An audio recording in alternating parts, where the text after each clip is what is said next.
Bien, mesdames, messieurs, je suis presque ému par beaucoup de choses d'ailleurs, mais d'avoir cette session ce matin avec Lionel Zinzou. Alors, Lionel Zinzou est un familier de la World Policy Conference. Il a participé, je crois, presque toutes. Malheureusement pas la dernière parce qu'il y avait eu un ennui de dernière minute, mais enfin, Lionel est un grand ami de la World Policy Conference, qui lui doit beaucoup également d'ailleurs. Et aujourd'hui, on ne va pas parler de finances, de développement de l'Afrique en général, etc. On va parler d'un sujet à la fois d'une importance extrême et en même temps plus précis, qui est la question de la coexistence pacifique des religions. Alors, ce qui s'est passé, évidemment, depuis la dernière fois que Lionel Zinzou a participé à la World Policy Conference, c'est qu'il est devenu Premier ministre du Bénin, et tout en conservant son élégance extrême, j'ai pu observer quand même que ses cheveux avaient légèrement blanchi, ce qui est le signe des lourdes responsabilités politiques qu'il exerce désormais. En tout cas, cher Lionel, merci de ta présence. Et donc, je vais tout de suite lancer la question, parce que c'est un petit débat, mais c'est toi qu'on écoute. J'étais très frappé lors d'un passage à Cotonou il y a quelques mois par ce que j'ai entendu de manière récurrente, c'est que, premièrement, le Bénin est une sorte de microcosme de religions, des religions traditionnelles également, qui sont extrêmement vivantes, et deuxièmement, que la coexistence de toutes ces religions se passe pacifiquement dans un respect mutuel, donc une forme de bonne entente. Et donc, ce que je voudrais te demander, c'est d'abord de rentrer peut-être un peu plus dans le détail, donc l'analyse du fait religieux au Bénin et de commenter cette impression, jusqu'à quel point cette impression est-elle pertinente. Et deuxièmement, est-ce que, on peut rester sur le Bénin et on élargira après, est-ce qu'on peut percevoir aujourd'hui au Bénin, compte tenu de tout ce qui se passe autour, et je pense par exemple typiquement au Nigeria, est-ce qu'on peut prévoir des risques que cette coexistence pacifique puisse être remise en cause en raison d'événements plus larges? Je vais répondre tout de suite, mais je voudrais d'abord saluer tous les participants, les hautes autorités, et puis tous ces amis qui sont présents dans la salle. C'est vrai que ça a été une fierté d'être associé à la World Policy Conference depuis le premier jour. Donc, je suis ravi de vous retrouver tous et merci de l'invitation. Il faut dire que je n'étais pas le destinataire de l'invitation, mais le président de la République du Bénin, qui est lui-même très, très engagé dans le dialogue interreligieux. Il est souffrant et donc il m'a délégué, donc c'est un pur hasard que ma présence, mais au fond, d'un point de vue personnel, c'est évidemment une chance et un plaisir. Donc, je vous prie d'excuser l'absence du président. Il m'a fait accompagner de notre ministre des Affaires étrangères, de sa conseillère pour les affaires internationales, de son conseiller pour l'économie, de notre ambassadeur, de façon que tout de même, je puisse être guidé dans mes réponses par les autorités de la République. Alors, je ne suis pas venu tout seul. Je voudrais dire combien aussi je suis attaché au fait que la World Policy Conference a tout de suite traité de questions où la religion rencontrait la géopolitique, tout de suite. Il y a toujours eu de hauts dignitaires religieux invités et qui ont pris la parole à chacune, en fait, de ces conférences, à un moment où c'était moins évident que la dimension religieuse était devenue une dimension géopolitique, croisé avec des phénomènes de développement, d'anomie dans le développement qui pouvaient créer des vrais risques, y compris de dérives terroristes et de dérives terroristes mondialisées, qui maintenant sont vraiment évidents et quotidiens, mais qui ont été anticipés depuis 8 ans par Thierry, son équipe, et dans ce format en fait, de conférence. Par ailleurs, il y a aussi quelque chose qui était frappant dans la WPC, c'est la volonté de toujours y associer l'Afrique. Je me rappelle que la première, en face, à Évian, rassemblait le nouveau Premier ministre du Kenya, symbole de l'entrée du Kenya dans la vie démocratique, et le président Abdoulaye Wade. Et après, ça n'a jamais cessé. Et il y a toujours eu ici une fonction de plaidoyer pour l'Afrique et pour regarder l'Afrique pour ce qu'elle est, c'est-à-dire un continent en désormais forte dynamique, notamment dynamique de croissance économique, évidemment forte dynamique démographique et très grande vitalité spirituelle. Donc ceci n'a jamais été oublié et je sais que c'est la volonté de Thierry de continuer dans ce domaine.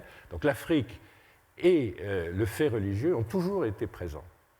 Et c'est peut-être la première fois que nous avons un dialogue sur le sujet précis qui croise les deux approches. Voilà, c'est ce que je voulais dire en introduction. Alors, c'est vrai que le Bénin est, en Afrique de l'Ouest, un des pays qui voit une coexistence des religions qui est extrêmement féconde et traditionnellement extrêmement apaisée, extrêmement pacifique. Ce qui n'était pas l'évidence quand même. D'abord, si vous regardez la carte, ça n'est pas vrai de tous nos voisins. Nous avons un voisin qui a été en guerre de religion depuis assez longtemps, le Nigeria, où des États se sont affranchis de la Constitution fédérale à l'intérieur des États fédérés ont choisi la charia contre la Constitution fédérale, et où il y a eu une guerre de religion, chrétiens contre musulmans, pendant des décennies. Il est vrai que le Nigeria a eu, en matière d'expérience de colonisation, une expérience très différente des pays qui étaient sous colonisation française. Avec le Home Rule, les Britanniques ont beaucoup joué l'identité de chaque peuple, les uns contre les autres, et les identités religieuses les unes contre les autres.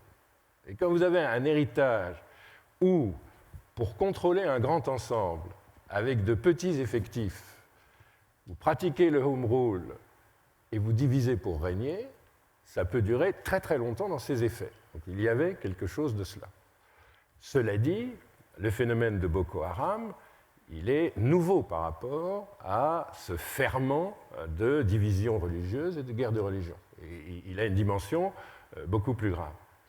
Quand vous prenez notre frontière nord, le Niger est lui à la fois à l'est attaqué par Boko Haram et sur ses frontières occidentales avec le Mali, attaqué par à la fois Al-Qaïda au Maghreb islamique et des mouvements qui sont moins directement religieux, qui peuvent même éventuellement avoir une composante un peu plus laïque, comme le Moujao. Mais enfin, au total, il y a au Niger des cohabitations difficiles ou des agressions très claires et des sujets d'insécurité forts. Le Burkina et le Togo sont des frontières plus calmes à cet égard. Mais Boko Haram a tenu à faire récemment un pas nouveau qui est un coup de main à la frontière du Burkina et du Niger, dont il a revendiqué, sans qu'on sache s'il faut vraiment lui attribuer, mais qui veut dire je peux maintenant sortir du territoire que je contrôle à peu près pour aller plus loin, et il est allé de façon caractéristique au sud du Nigeria, dans la région pétrolière, et au Burkina, par-delà le Bénin, montrant qu'il avait aussi des comportements, pas simplement d'emprise territoriale, mais des comportements terroristes de groupuscules capables de se projeter dans des opérations terroristes. Évidemment, on est obligé d'évoquer le Mali et de constater que 27 morts, une prise d'otages de la même nature que beaucoup d'événements récents. 2 jours après des événements à Kano, où des jeunes filles kamikazes ont, au fond, créé une situation critique, moins critique que les 120 morts de Kano un an avant, mais enfin terriblement critique, et puis ce fait nouveau des enfants kamikazes et des jeunes filles kamikazes, que l'on voit maintenant même porter en Europe. Et puis le lendemain de Kano et la veille de Bamako, Yola. Donc, au fond, dans toute cette région, nous avons des phénomènes de barbarie, des actes de guerre révoltants, on ne peut plus récents. Hein. L'assaut contre l'hôtel Radisson, ça a quelques heures, et évidemment, l'émotion est extrêmement forte. Comme toute l'émotion de l'Afrique, il y a eu un jour de deuil national au Bénin, toute l'émotion de l'Afrique devant les événements de Paris.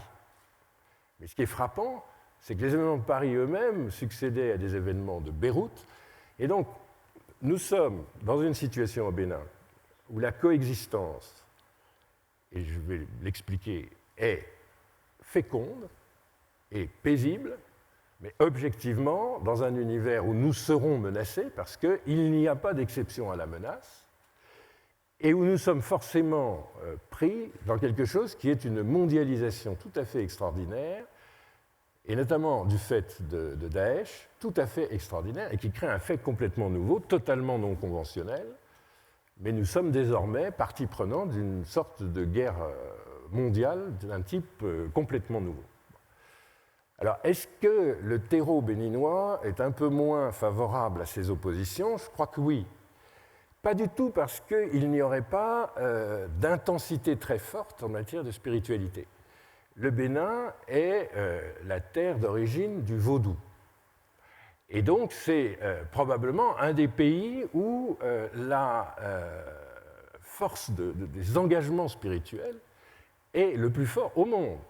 Lorsque le président George W. Bush est venu à la fin de son mandat à Cotonou, il nous a dit il a dit au président Thomas Yayubeni qu'il avait appris dans son discours, et dans la préparation de son discours, que le Bénin était l'origine du vaudou, qu'il attribuait spontanément à Haïti, au Brésil, et dont il savait que c'était encore en Louisiane et dans certains États du Sud un élément important de la culture, mais qu'au fond il ne l'attribuait pas au Bénin.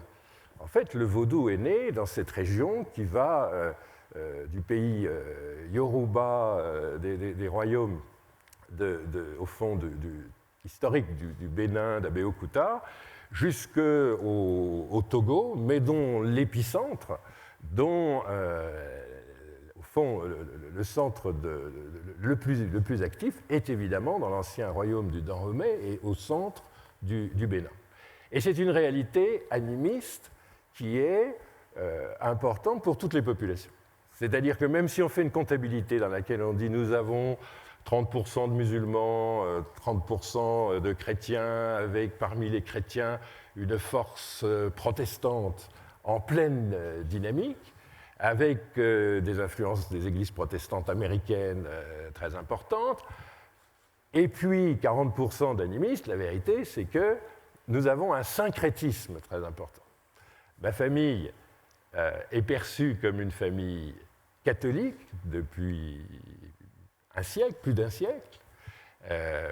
Mon oncle, l'ancien président du Dahomey, a été très proche du Vatican, a accompli pour la diplomatie vaticane de nombreuses missions de paix, de médiation sur le territoire. Mais l'autre jour, je suis allé dans notre maison familiale de Ouida, Ouida étant un des grands centres du vaudou sur la côte du Bénin. Et pour la première fois, chose qu'on ne montrait pas à l'enfant ou à l'adolescent que j'ai été, pour la première fois, on m'a ouvert une porte et on m'a montré tous les hôtels votifs de la famille. Et donc, je vois que ça fait sourire le ministre des Affaires étrangères, qui a évidemment ses propres hôtels votifs, mais je me suis dit, tiens, on doit sortir de l'adolescence à 58 ans, presque à 59 ans, parce que, enfin, on me dit, bon, oui, on est extrêmement catholique, mais on prend des précautions spirituelles quand même. Je recommande à tout le monde de faire la même chose, hein, parce que là... Ah, mais ça, nous savons très bien diffuser le vaudou, et nous sommes tout à fait à la sortie prêts à faire prosélytisme du syncrétisme. Mais il y a un syncrétisme très fort. Il y a un autre symbole à Ouida qui est très fort.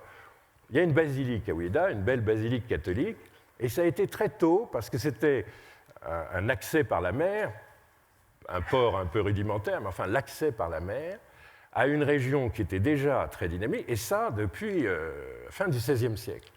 Donc les missions sont très antérieures à la colonisation, très très antérieures. Vous savez,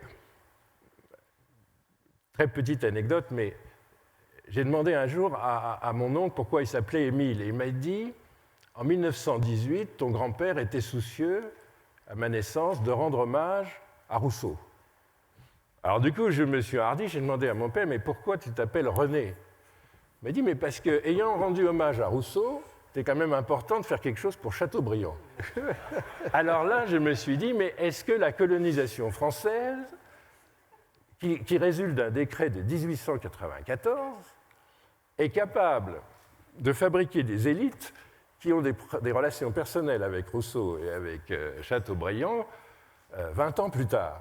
Et là, mon oncle a souri, il m'a dit, mais dans la famille, on a lu les Mémoires d'Outre-Tombe quand ils sont sortis en librairie. Il faut bien que tu te rendes compte que tout ce qui est alphabétisation dans des langues tierces et tout ce qui est accès à des spiritualités différentes, c'est très antérieur. Ça date des contacts avec, au fond, au nord avec l'islam, au sud avec les religions chrétiennes, mais ça date de bien avant la colonisation. Il faut oublier cette idée que c'est la colonisation qui a rendu les gens ou musulmans, ou catholiques, ou protestants. Évidemment, c'est beaucoup, beaucoup plus profond et très, très, très antérieur. Donc, si vous voulez, à Ouidah, il y a cette basilique. En face de la basilique, il y a le temple des Pythons. Je ne sais pas si on t'a amené au temple des Pythons, mais il faut le faire la prochaine fois, parce que les Pythons sont des serpents extrêmement utiles et extrêmement amicaux. D'ailleurs, ils sortent régulièrement du temple, où on les honore, pour se promener dans la ville, et ils rentrent au temple au matin, et la population est ravie de les croiser. Et donc, il faut absolument... Parce que comme dans toutes les religions de la Terre, ce qui vous met en communication avec l'au-delà vient de la Terre. Et le serpent est sacré parce qu'il est le facile messager de nos ancêtres. Et ça, on le trouve dans toutes les religions animistes. Mais ce qui est intéressant, c'est que le terrain de la basilique a été donné au XIXe siècle aux missionnaires en disant « Nous, au fond, nous aimons beaucoup les spiritualités, d'ailleurs nous incarnons ce qu'il y a de plus puissant à Ouidah, mais ce serait bien que vous soyez en face pour qu'on ait un dialogue interreligieux plus simple. » Et la basilique de Ouidah est construite sur un terrain du temple des Pythons, offert, et donc le dialogue est centenaire en fait. Et ce geste que moi je ne connaissais pas non plus, au fond, je me demandais, mais pourquoi cette proximité, pourquoi ce face-à-face? Parce que les dignitaires du culte vaudou l'ont voulu. Et ce dialogue, il se poursuit et se poursuit sans nuage. Et si vous regardez d'ailleurs, qui sont les meilleurs anthropologues? Ce sont très souvent les missionnaires. Qui sont les auteurs de dictionnaires entre les diverses langues et le français? Ce sont souvent les missionnaires. Donc la qualité du dialogue, elle résulte de quelque chose qui est une proximité culturelle très forte et très ancienne, qui a été voulue comme cela des deux côtés, du côté des religions du livre qui viennent d'ailleurs, et du côté de nos religions endogènes et profondément autochtones. Et on a projeté le vaudou dans le monde entier, bien involontairement, puisqu'il est parti avec les esclaves. Mais il s'est développé et il a pris des formes, je sais qu'il y a des grands spécialistes du Brésil au premier rang, des formes différentes au Brésil, où il est très solaire, très positif, et à bien des égards d'ailleurs, au fond, propre au côté extrêmement positif du vaudou en Afrique. Il a pris des aspects beaucoup plus sombres en Haïti pour des raisons qui tiennent à une histoire beaucoup, beaucoup plus cruelle d'Haïti, et où l'identité à travers le vaudou a été une identité extrêmement difficile à défendre, avec des éléments de guerre civile entre les noiristes et les mulâtres, et puis surtout une cruauté sans exemple dans l'histoire de la France sur l'île de Saint-Domingue et une indépendance arrachée en 1804 dans des conditions horribles. Et donc la religion s'en est trouvée force de résistance, mais force assez violente. Et donc ça n'est pas du tout le même vaudou à Haïti, au Brésil, mais il y a aujourd'hui probablement pas loin de 100 millions d'adeptes, donc une force qui est très grande. Et alors il y a une chose qui est particulière au Bénin, les couvents de féticheurs sont pleins, les médersas coraniques sont pleines, les temples et les églises et les séminaires sont pleins, et si vous regardez les flux migratoires, nous avons une catégorie très importante de migrants demandés par l'Europe, ce sont les ministres du culte. Et nous avons un grand nombre, aujourd'hui en Europe, et notamment en France, de prêtres catholiques et de pasteurs, mais de prêtres catholiques notamment, dans les campagnes. Nous avons même des missions d'aide en période de fin d'année. Il y a un problème de desservants dans l'Église catholique française. Et vous avez des prêtres de paroisses du Bénin qui viennent prêter main forte. Comme vous savez, moi je suis franco-béninois. Je souris parce que c'est plus facile d'être franco-béninois à Montreux parfois qu'à Cotonou, parce qu'à Montreux, on ne vous le reproche pas tous les matins. Et étant franco-béninois, j'ai une maison en Normandie. Le desservant, il doit s'occuper de 17 paroisses. La démographie des presbytères est quand même préoccupante en France. Il reçoit régulièrement une mission de coopération spirituelle qui est faite de prêtres béninois qui viennent aider lorsqu'on a un pic de célébration. Et puis vous avez de plus en plus, vous avez dans l'Orne, de plus en plus de curés de paroisse béninois. Donc il faut bien voir que nous avons une dynamique de spiritualité absolument extraordinaire. L'autre jour, je suis allé dans un séminaire, mais j'ai eu l'impression qu'on ne savait pas où mettre les élèves, tellement il y a de vocations. Vous voyez ? Donc ça, c'est quelque chose qu'on trouve dans toute l'Afrique, cette espèce de très grande dynamique des spiritualités et de toutes les spiritualités. Maintenant, pourquoi arrive-t-elle à, au fond, vivre très pacifiquement ? Je crois 3 facteurs. D'abord, ce facteur très ancien de l'acceptation de la rencontre, qui est une donnée historique. Et donc, c'est pour ça que je rappelais la basilique de Ouidah. Deuxièmement, nous n'avons pas eu une histoire coloniale marquée par la volonté de diviser les peuples par, d'ailleurs, ni totalement des critères ethniques, ni du tout des critères religieux. Parce que la colonisation française de la Troisième République, elle a d'immenses défauts, mais elle a aussi quand même projeté la laïcité comme concept. Et si vous regardez les constitutions de tous les pays francophones, vous verrez que tous, devenus indépendants, sont des républiques unes, indivisibles et laïques. Et laïques, toutes. C'est toujours compliqué de traduire en anglais le mot laïque, d'ailleurs. Impossible. Très difficile à traduire en anglais. Et donc plus difficile à mettre dans la constitution du Ghana, du Nigeria, de la Gambie, du Kenya, etc.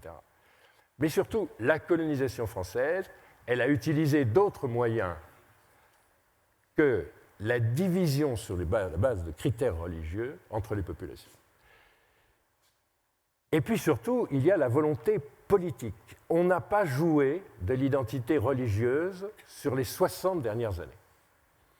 Et vous savez, quand on joue sur ces sujets dans le jeu politique, ça donne des résultats terribles. Si vous regardez la Côte d'Ivoire, qui était au fond aussi un pays de coexistence exactement dans les mêmes proportions des mêmes religions, avec des différences de culte endogènes, c'est pas une terre de vaudou, mais il y avait au fond également des cultes endogènes très, très puissants. Quand on a commencé à jouer sur l'ivoirité de telle ou telle personnalité, et derrière ivoirité, il y avait la grave question de savoir s'il était né ou avait la nationalité plutôt du Burkina que de la Côte d'Ivoire, parce qu'il y a une zone frontière un peu compliquée, et vous l'avez reçu, c'est Alassane Ouattara dont il est question, on a quand même eu quelque chose qui ressemble à une guerre civile, qui a quand même duré de quelque chose qui va de 1999 à 2011. Mais quand on a joué sur l'identité, êtes-vous vraiment ivoirien? Le fait d'être vraiment musulman, dans un pays qui n'avait été gouverné significativement que par des gens vraiment chrétiens, et d'ailleurs à la fois chrétiens et dans le syncrétisme, parce qu'ayant aussi des responsabilités de chef traditionnel, Félix Houphouët-Boigny est le roi des Baoulés, peuple central, avant d'être le président de la République de Côte d'Ivoire. Et quand vous êtes roi des Baoulés, vous êtes roi avec tous les éléments de sacré. Ce n'est pas une fonction laïque d'être un roi en Afrique. Les habitants de Savalou, village de mon grand-père, excusez-moi pour les anecdotes, puis je vous rends la parole, Thierry, m'ont fait une petite surprise en 2003. Ils m'ont fait venir en me disant « on fera une petite cérémonie autour de toi ». Bon, et puis ils m'ont donné le programme 15 jours avant, et il y avait marqué sur le programme fête en l'honneur du couronnement de Lionel Zinsou. Alors, j'ai dit, bon, ça c'est bien aimable, mais j'étais un peu... Vous voyez, quand on vous convoque, on vous invite à votre couronnement, vous êtes surpris. Pourquoi? Parce qu'on m'a dit, on va faire quelque chose qui est la moindre des choses. On va anoblir votre lignage. Et vous savez, en Afrique subsaharienne, comme en Chine, quand on anoblit quelqu'un, c'est parce qu'on anoblit ses ancêtres. Ce n'est pas parce qu'on anoblit ses enfants. Donc mes filles, que vous connaissez, Thierry, qui n'ont manqué aucune de WPC, étaient un peu déçues. Bon, mon père était ravi, et je suis sûr que mon grand-père était très honoré dans sa tombe. On anoblit les lignages. Mais c'était une cérémonie vaudou. Tous les couvents sont sortis. Et on m'a dit, c'est quand même pas un petit anoblissement touristique. Hein. C'est la première fois depuis 10 ans que tous les couvents sont là. Et on a procédé au sacrifice. Et le lendemain, j'ai dû évidemment aller remercier dans les couvents, donc je suis entré dans tous les couvents de Savalou. Savalou se perçoit comme le centre du vaudou. Mais ça, si vous voulez, c'est disputé, c'est concurrentiel. Plusieurs villes qui se considèrent comme le vrai sanctuaire. Enfin, c'est un des vrais sanctuaires. Et alors, il y avait mes cousins catholiques dans la voiture et mon chauffeur musulman. Chaque fois que je rentrais dans un couvent, il rentrait en prière à la sortie, en se disant, bon, c'est une bonne chose que papa rentre dans le couvent et remercie. Mais enfin, prenons des précautions. Donc, on va demander au prophète de le protéger un peu, parce que, malgré tout, on a un peu peur. Et puis, on va demander à Dieu de également pourvoir, au sens non pas d'Allah, mais du Dieu des chrétiens, bon, de faire en sorte qu'il est rentré dans le couvent et qu'il en sorte en bonne santé. Parce que de temps en temps, on se demande s'il n'y a pas des pratiques un tout petit peu occultes. Donc, ils sont restés en prière dans chaque couvent. Donc, il n'y a aucune frontière entre avoir du pouvoir, être noble, ou forcerie être roi. Moi, je suis passé de la roture à la situation de prince. C'est déjà un grand, grand pas, mais pas du tout en situation de roi. Bon. Mais évidemment, le pouvoir est entièrement sacré. Donc, quand vous êtes Félix Houphouët-Boigny, vous êtes évidemment revêtu d'une onction qui est vraiment sacrée. Ensuite, vous devenez président de la République, mais ça devient difficile de dissocier où est le sacré, où est la tradition et où est l'onction par le suffrage. Il y a forcément un mélange de cela. Mais si vous commencez dans la vie politique moderne à opposer les uns aux autres et à expliquer qu'il n'est pas naturel qu'un président musulman gouverne les peuples de Côte d'Ivoire, vous entrez dans 12 ans de guerre civile. Larvée, et c'est un risque absolument partout. Il se trouve qu'on n'a pas joué de cela au Togo, il se trouve qu'on n'a pas joué de cela au Bénin, c'est pour ça que ces deux pays, entourés de pays qui ont eu beaucoup de difficultés en fait à rester dans la coexistence pacifique, vont au fond mieux en termes de dialogue permanent et de sécurité que tous les pays d'alentour. Regardez le Sénégal. 95% musulmans, je parle devant un grand ami de Jean-Claude Trichet, du président Senghor, parce que le président Senghor lui a fait psalmodier des poèmes et l'a fait chanter des chansons traditionnelles quand il était enfant. Nous connaissions bien le président Senghor, dont mon père était le médecin. Président séraire et catholique d'un pays à 95% musulmans, dominé par deux grandes congrégations qui sont absolument majeures dans la façon de structurer la vie politique et sociale, et même économique, du pays. Et il y avait cette formule du plus haut dignitaire de la communauté tidiane, qui était de dire « Léopold Sédar Senghor est le musulman qui nous divise le moins, puisqu'il est catholique ». Et en fait, il y a des pays qui savent entrer dans ce genre de compromis historique. Et le président Senghor, dont une partie de la vie politique a été très démocratique, vers les débuts et vers la fin.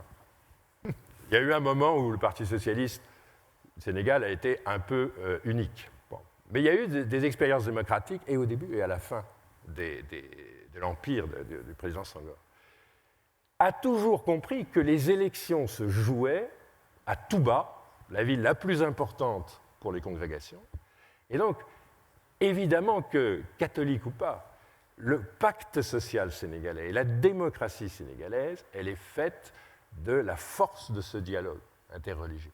Et aujourd'hui, ce qui menace au Sénégal la démocratie, ça n'est pas le moins du monde un problème entre les chrétiens et les musulmans, c'est un problème de radicalisation de certaines minorités, notamment jeunes. C'est un problème de djihadisme à l'intérieur d'un des islams les plus modérés, d'un islam malékite. Et il y a quelque chose qu'il faut que vous regardiez bien, c'est la carte géographique des influences religieuses. L'islam du Sénégal, comme celui du Mali, regarde traditionnellement vers les oulémas du Maroc. Et c'est extrêmement structuré. Et si vous avez regardé les images du voyage extraordinaire que le roi du Maroc a accompli dans toute l'Afrique occidentale, 3 semaines, avec y compris tous les chefs d'entreprise du Maroc, y compris Mostafa qui sera sur cette scène dans un quart d'heure, Mostafa Terrab, tous les chefs d'entreprise du Maroc, mais aussi les imams.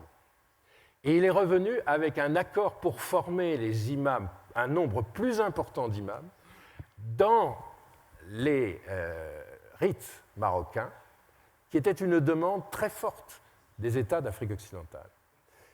Le djihadisme regarde vers les lieux saints. Le djihadisme, qu'il s'agisse d'Al-Qaïda ou de l'État islamique, ne sont pas du tout pris dans cette tradition malékite et regardant vers le Maghreb, c'est-à-dire vers l'ouest. Regarde vers l'est. Et le Nigeria, c'est une frontière assez importante, mais je parle sous le contrôle de notre ministre des Affaires étrangères, qui était à la Mecque récemment et qui a d'ailleurs, au fond, on a subi quelque chose de terrible à la Mecque avec des centaines de morts, dont près d'une centaine béninois pendant le pèlerinage. Le Nigeria, c'est le début de cette partie de l'islam africain qui regarde plutôt vers les lieux saints que vers le Maghreb. Et c'est une frontière ténue parce que l'autre élément de la carte géographique que vous devez regarder, ce n'est pas seulement où on trouve son inspiration d'un point de vue culturel et d'un point de vue de doctrine. C'est aussi les langues qui le portent. Et c'est aussi les traditions de la mobilité. Il y a des éléments berbérophones dans le Haoussa, qui est la langue du nord du Nigeria. Les éléments berbérophones linguistiques qui vont du Rif, du nord du Maroc, jusqu'à l'est, jusqu'au Tchad, jusqu'à l'est du Nigeria, sont des éléments très importants de la communication entre tous les peuples. Et ça peut soit, si on s'organise bien, faciliter cette espèce de regard vers un islam modéré, mais ça peut n'être qu'un rempart assez ténu si d'autres influences, et notamment les influences du califat, de l'État islamique, l'emportent. Or, Boko Haram s'est officiellement affilié à l'État islamique, faisant une rotation très importante des lieux d'influence. Et puis, pourquoi je vous dis regarder la carte géographique sous l'angle des inspirations religieuses, sous l'angle linguistique, mais aussi sous l'angle des grandes routes. Les grandes routes caravanières existent encore. Et elles partent du nord-est du Nigeria, elles descendent bien plus profondément que ce que les gens croient dans le centre du Bénin. Elles passent par une ville importante, carrefour chez nous, qui est Djougou, et elles remontent vers le Mali, et elles finissent vers la Méditerranée, elles finissent vers le nord du Maroc, vers les villes impériales marocaines.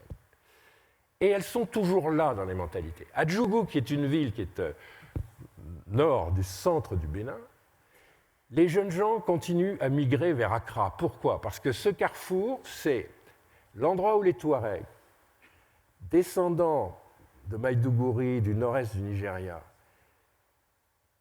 se chargent en vivres typiques de notre région et descendent jusqu'à Accra pour les produits importés par la mer. Et il n'y a plus de caravanes aujourd'hui. Mais il y a toujours que les jeunes de Djougou ont pour réflexe d'aller migrer vers Accra. Il y a un pays anglophone proche, mais d'aller migrer vers Accra. Donc, faire attention. Bien après que les routes caravanières ont été remplacées par des transports frigorifiques du groupe Bolloré, vous avez toujours les mêmes traditions. Et si vous regardez l'ambition territoriale de Boko Haram, vous verrez que ça ressemble énormément aux frontières du califat de Sokoto, qui a été un État très antérieur à la colonisation, et qui a cette ambition de recréer un califat, de lui donner à nouveau une emprise territoriale. Et donc, or, le califat de Sokoto, il passe par le Bénin. Donc, si vous voulez, c'est un art d'exécution quand même très difficile, d'avoir 700 km de frontière avec le Nigeria, d'être dans la carte de l'ancien califat de Sokoto, d'être sur les routes qui restent très fortes dans l'esprit touareg. Malanville, au bord du Niger, au Bénin, c'est la ville où on se repose, la ville de toutes les douceurs et de toutes les richesses pour les caravanes d'antan, mais pour les Touaregs d'aujourd'hui. Et donc, quand vous prenez les influences culturelles croisées, les routes, les langues, les anciennes emprises territoriales, on n'est pas absent, on ne peut pas être absent. Et c'est un effort juridique, constitutionnel, politique de tous les jours. Notre constitution laïque, qui respecte tous les cultes, le fait que nous célébrons toutes les fêtes de toutes les religions. C'est bien parce que comme il n'y a pas 5 semaines de congés payés, ça fait quand même, au fond, des congés pour tous. Et le fait qu'on ait ajouté une fête nationale du vaudou le 10 janvier, célébrée par tous, c'est très important, le fait de célébrer toutes les fêtes, de toutes les religions du livre, et la religion juive est très très très peu représentée, donc elle fait un peu exception, parce qu'il n'y a pas de communauté. Et des religions endogènes, ce respect, c'est un art très subtil de modération des politiciens, d'intervention subtile des clergés divers dans la vie politique, et notamment les clergés ont toujours été un facteur de paix. Et donc la volonté des forces politiques est très très importante. C'est vraiment une question de normes de droit et, si vous voulez, de pratique au jour le jour. Néanmoins, nous craignons les coups de main de Boko Haram, il faut le dire. Néanmoins, nous savons qu'il y a, parce que notre jeunesse a des attentes déçues en matière sociale ou économique, nous savons qu'il y a un risque de radicalisation minoritaire, et c'est donc un art d'exécution que ce dialogue interreligieux, d'où les efforts du président pour le créer, et d'où la conférence à laquelle tu assistais en mai, d'où les efforts avec l'UNESCO, d'où les efforts avec le Vatican. Nous accueillons toutes les conférences possibles depuis 2007 sur ces sujets, parce que ça demande énormément d'efforts. La pente la plus naturelle, c'est la guerre de religion. Bon, Lionel, on va. Alors, je vous dis tout de suite, je n'ai pas voulu l'interrompre parce que c'était absolument passionnant, fascinant, et je suis sûr que la plupart d'entre nous avons énormément appris grâce à toi, et surtout, non, pas de questions, on a déjà dépassé. Mais je dis que ça nous oblige tous à regarder aussi les dimensions historiques en Afrique d'une manière qui n'est pas du tout habituelle. Donc c'est tout à fait passionnant et je voudrais donc conclure, parce que mais je n'ai pas voulu t'interrompre parce que vraiment on aurait même aimé continuer à t'écouter comme cela. Mais permets-moi de conclure par 3 remarques. La première, c'est que mon premier contact, si je puis dire, avec le Bénin, c'était sans doute avec toi sans le savoir, mais c'était en fait avec le cardinal Gantin, que j'ai eu l'occasion de rencontrer très longuement au Vatican il y a de nombreuses années. Et cette année-là, j'avais rencontré une quinzaine de cardinaux, les uns après les autres, dont d'ailleurs Ratzinger, qui est devenu pape après. Et j'ai été profondément ému par la profondeur de la spiritualité de cet homme qu'on donnait à l'époque, d'ailleurs comme Papa Billet, si le destin avait voulu qu'il fût le premier pape africain. La deuxième, cher Lionel, c'est que tu n'es que prince, mais tu seras sûrement roi un de ces jours, et te connaissant, tu feras comme Charles Quint, c'est-à-dire que tu démissionneras un jour pour te retirer dans un couvent. Et en t'écoutant, je me demandais comment tu choisiras ton couvent. Mais ça, on pourra le garder pour une discussion ultérieure. Et enfin, la troisième et dernière remarque, c'est qu'en écoutant tout ce que tu viens de nous dire, de nous instruire, la manière on voit, n'est-ce pas, qu'il y a d'un côté, il y a une asymétrie profonde, puisque d'un côté, il y a une richesse historique qui a abouti à des équilibres extraordinairement subtils, et de l'autre, il y a une menace où on sent qu'il pourrait y avoir assez facilement une destruction en grande partie irréversible. C'est cette asymétrie entre la profondeur historique et le risque d'une destruction, je veux dire à l'image des destructions de Palmyre ou de tant d'autres œuvres de civilisation comme on assiste actuellement au Moyen-Orient.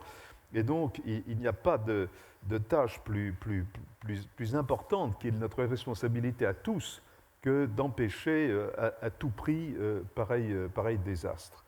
Voilà. Donc, en tout cas, sois très chaleureusement remercié. Et malheureusement, nous devons continuer. Et nous allons maintenant passer d'ailleurs à des sujets qui vont être très proches de l'Afrique aussi. Merci. Voilà.